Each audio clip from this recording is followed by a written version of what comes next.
Hello, my friends. It is Jennifer of Jens's Garden, and I am standing outside my garden, outside with my flower essences. And I have a daily flower essence practice.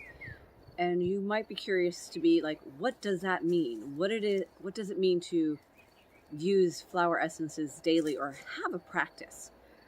For me, it's about having a self-care ritual. Like, what am I doing for myself?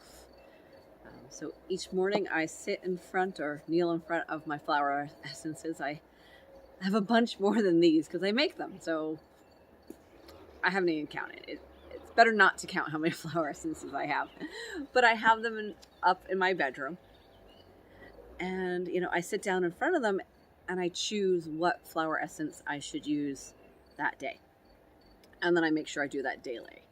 I use a pendulum to choose it, but there's many ways you can choose.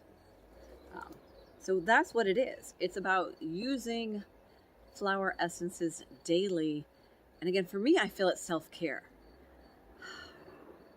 What can I do for myself on an energetic level, on a vibrational level, to enhance my day, to better my day?